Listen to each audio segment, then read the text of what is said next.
Hello, everyone, and welcome to another episode of Ace's Media Mayhem.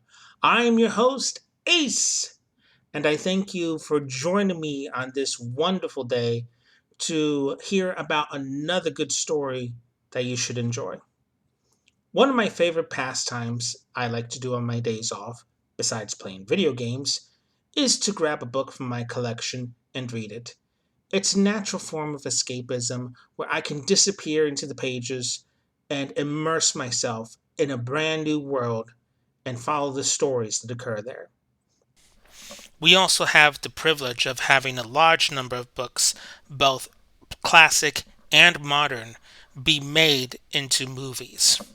However, there are still a large number locked within our minds. And since books are a form of media, I thought it would be appropriate to share some of my personal favorites that past, present, and future generations should read. For this episode, I'd like to talk about a young adult book fantasy series written by American author Patricia Reed. Patricia was born in 1953, the eldest of five siblings. She graduated high school in 1970, later earning an AB in biology and an MBA. She became an author in 1980, writing her first book, Shadow Magic, which was published in 1982. Since then, she has written an additional 18 books, including junior novelizations of the Star Wars prequels, a retelling of the Brothers Grimm fairy tale Snow White and Rose Red, and five fantasy series, including one of my personal favorites, The Enchanted Chronicles. The Enchanted Chronicles is a series written and published between 1985 to 1993, with one book being revisited and revised in 1995. Four fantasy books that take us to a land of magic and mystery, of kings and wizards, of witches and dragons. The books are Dealing with Dragons, Searching for Dragons, Calling on Dragons, and Talking to Dragons. As fair warning, just in case, I will try to be as spoiler free as I can, but be aware there may be some minor spoilers ahead.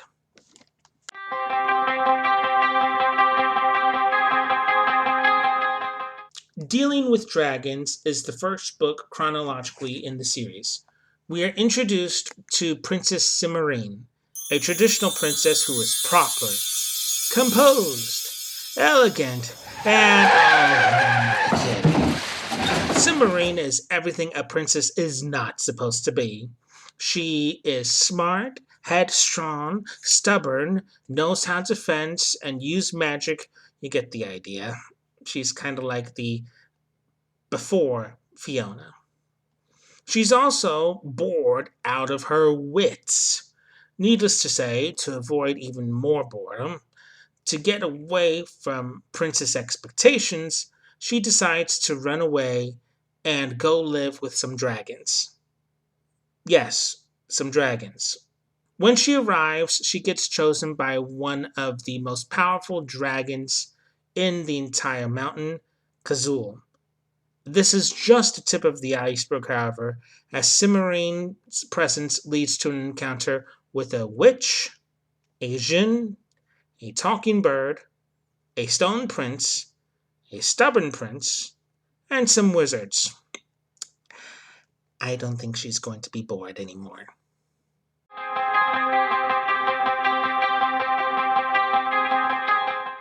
Searching for Dragons is the next in the series and features the return of Cimarine, but not Kazul, as she is strangely gone missing.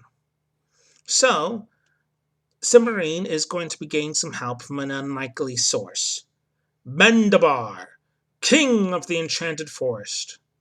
Bendabar is a user of magic, rules over the entire area, including the Enchanted Forest, and is just like Cimarine as he is not acting like a proper king.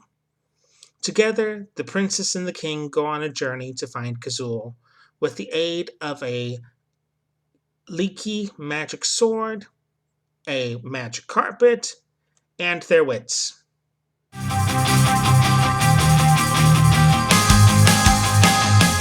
Calling on Dragons takes place a few years after Searching for Dragons, where we find the Enchanted Forest is in a bit of a crisis as it faces utter destruction. The wizards are attempting to take back or take over the entire forest. Cimmerine decides to embark on a journey to save the forest with a little help from Kazul, Borin the Witch, Telemin the Magician, two cats, and a blue flying donkey rabbit named Killer. Oh, what is this?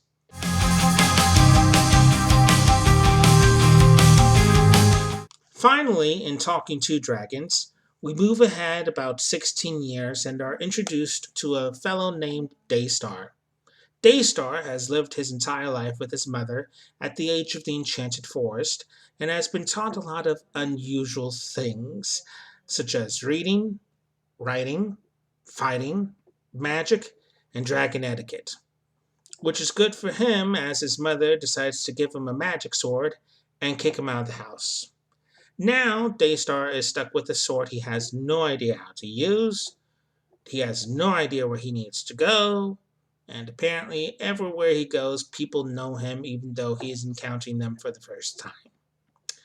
It's going to take a journey with a lizard, a baby dragon, and a fire witch to work all of this out.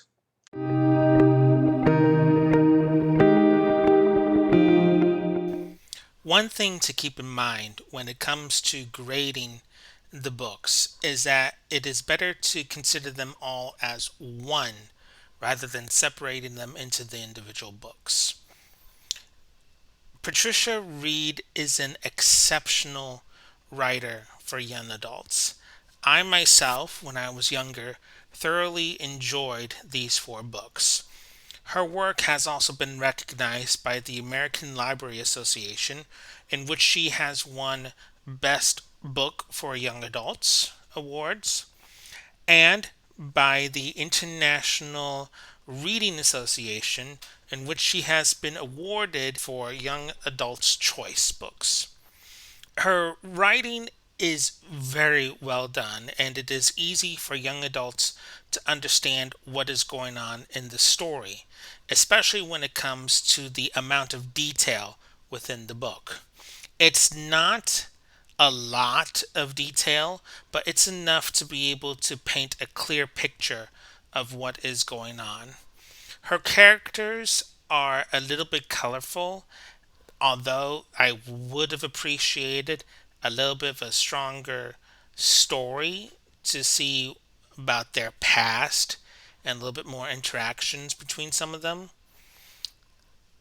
It has also intrigued me to know of how much connection I was able to have with this book series now when comparing to some of the fantasy movies that have been released over the recent years. In regards to grading the books, since this is the very first episode in which I actually grade them, there are four levels that I consider. The bottom level is don't even bother, in which case it's not even worth a read. Then there is like it, in which case I recommend that you at least read it once. Then there is like it, love it, in which case not only is it a book to read, I also consider it a book you need to own. Finally, the last level of grading, which this series gets exceptionally, is like it, love it, Hollywood.